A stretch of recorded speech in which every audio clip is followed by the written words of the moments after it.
এই ভিডিওতে আপনাকে শেখাবো সাধারণ যে পেপার বা নিউজ পেপার দিয়ে আমরা চেন সেলাই বা লেস কিভাবে তৈরি করে নিব। এই পেপারটিকে এইভাবে আমাদেরকে ভাঁজ করে নিতে হবে।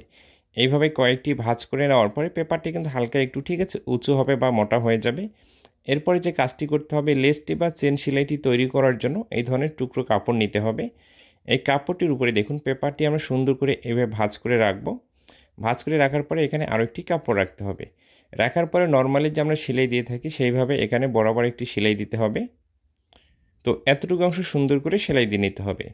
তো আমি যে পেপারটি নিয়েছি, পেপারটি আপনি আরও মোটা করে নিতে পারেন, তাহলে সেলাইটি দেখতে আরও ভালো দেখা যাবে। এরপরে এই পেপারটিকে দেখুন আমাদেরকে টেনে টেনে এইভাবে খুলে নিতে হবে। এইভাবে এই সাইডটি খুলে নেওয়ার পরে এরপরে ভিতরের যে অংশটি আছে, এই ভিতরের অংশটি অটোমেটিকলি এখানে কিন্তু খুলে যাবে। যাওয়ার পরে দেখুন এখানে সুন্দর একটি সেলাই হয়েছে, তাই না? পেপারটি মোটা করে নিলে এই সেলাইটি কিন্তু আরও দেখতে বেশি সুন্দর দেখা যাবে। যখন আপনি যে কোনো হাতায় এই চেন সেলাই দিয়ে বা সালোয়ারের নিচে বা জামার যে নিচের ঘেরের অংশে এই ধরনের ডিজাইনটি আপনি করে নিতে পারেন।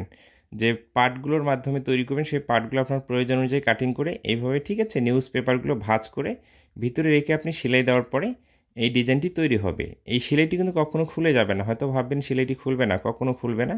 দেখুন খুব সুন্দর একটি ডিজাইন হয়েছে, তাই না? এইভাবেই কিন্তু আপনি চেন সেলাইয়ের মাধ্যমে লেস বা এই চেন সেলাই দিয়ে ডিজাইনটি তৈরি করে নিতে পারেন। তো এখন আরেকটি কৌশল শেখাবো। তো এখানে একটি সিল্ক কাপড় মানে জর্জেট জাতীয় কাপড় নিয়েছি। এই কাপড়গুলো সেলাই করার পরে সাইড থেকে কিন্তু আমাদের সুতা বের হয়ে যায়, তাই না? সুতাটি কীভাবে বের হয় আমি দেখাচ্ছি। তো কিছুদিন ব্যবহার করার পরে আপনি দেখবেন সাইড থেকে এইভাবে আলগা আলগা কিছু সুতো বাইর হচ্ছে। এই ধরনের সমস্যাটি হলে আপনি কীভাবে সমাধান করবেন? এই কাপড়গুলো দেখুন সাইড থেকে এইভাবে আলতো যে সুতোগুলো বাইর হবে কাটিং করে ফেলে দিতে হবে। দেওয়ার পরে এদিকে উল্টিয়ে নিতে হবে। উল্টিয়ে নেওয়ার পরে ভিতরে যে সেলাইটি দিয়েছি সেই সেলাইটির থেকে এক সুত ভিতরের দিকে আমাদেরকে এইভাবে এখন একটি সেলাই দিতে হবে। তো এখন যে সেলাই দিচ্ছি এই অংশটি কিন্তু ভিতরের দিকে থাকবে, আমি দেখিয়ে দিচ্ছি। তো আশা করি এই কৌশলটি আপনাকে অনেক হেল্প করবে দর্জি কাজে। এবং এই অংশটি এখন বাইরের দিকে থাকবে এবং ভিতরের অংশটি আমি দেখিয়ে দিচ্ছি।